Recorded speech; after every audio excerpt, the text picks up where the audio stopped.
आत्म्याने त्याग केला की शरीर अंतिम प्रवासाला निघतं असं म्हणतात।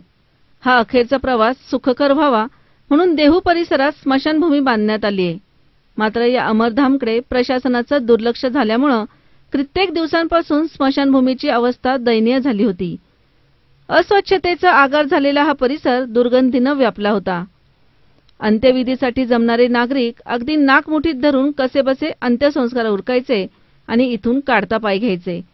किमान माणसाला शेवटच्या क्षणी निवांतपणा मिळावा या उदात्त हेतूने नगरसेवक विशाल खंडेलवाल यांनी स्वखर्चाने अमरधामची साफसफाई केली आहे। या ठिकाणी आम्हाला दर 2 दिवसात एका महिन्याला तर आम्हाला हजेरी आम्ही असतोच आणि असं मला वाटायचं की बाबा आपण लोक तर मंदिराला वगैरे इतर जागेला भरपूर खर्च करतात, पण माझी इच्छा होती की आपली स्मशानभूमी आपल्याला शेवटच्या साथ इथंच घ्यायचं आहे। माझी इच्छा नेहमी असायची, माझ्या मित्रमंडळींना मी नेहमी सांगायचो की आपण थोडं पुढाकार घेऊन या कामासाठी आपण पुढे यायला पाहिजे, कारण शेवट स्मशानभूमी अति चांगली असली की बाहेरची जे लोक येतात ते नाव ठेवायचं काम न करायला पाहिजे, कारण शेवट प्रशासन आपलं आहे आणि लोक आपले, जाणारी लोक पण आपलीच असते आणि इथं येणारी पण लोक आपलीच असते, त्यांना काय गैरसोय नाही झाली पाहिजे। माझी नेहमी तीच असते।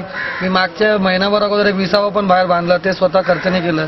काल मी JCB लावली इथं, खर्चाचा विषय नाही पण उभं राहून काम करणं घेऊन महत्त्वाचं असतं। माझ्याबरोबर नेहमी अरुण सरोदे असतात, अंजनी मास्टर असतात, लालू नीरज गुंदेश असतात, सर्व माझ्याबरोबर असतात।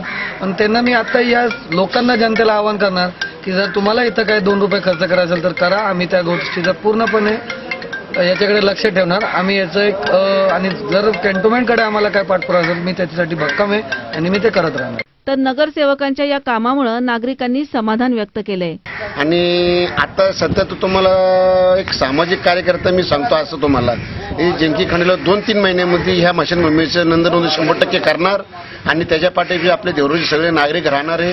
माझं देवरूच्या सर्व नागरिकांना आव्हान आहे, व्यापाऱ्यांना आव्हान आहे की देवरूच्या स्मशानभूमीला थोडाफार सगळ्या व्यापाऱ्यांनी हातभार लावा। विशाल खंडेलवाल यांचा आमदारांकडे आणि खासदारांकडे स्मशानभूमीच्या दुरवस्था बाबतीत पाठपुरावा करून एक शेड आणि दुसरा विधीसाठी असलेल्या शेडचं वाढीव शेड हे 2 प्रयत्न करून यशस्वी झाले। त्याच्यानंतर प्रशासकीय ढिलाढालीमुळे तो काम थोडासा रखडला, परंतु त्यांचा पाठपुरावा एवढा भक्कम आहे की ते काम आता पूर्णतेकडे आलेलं आहे। चांगल्या कामाची सुरुवात करायची आणि तीही स्वतःपासूनच करायला हवी हा आदर्श सर्वच लोकप्रतिनिधींनी घेतल्यास गावाचं, जिल्ह्याचं, राज्याचं इतकंच नव्हे तर देशाचं नंदनवन झाल्याशिवाय राहणार नाही। सी मूव्हीज अँड न्यूज साठी प्रतिनिधी आकाश कानापुरम, देहू।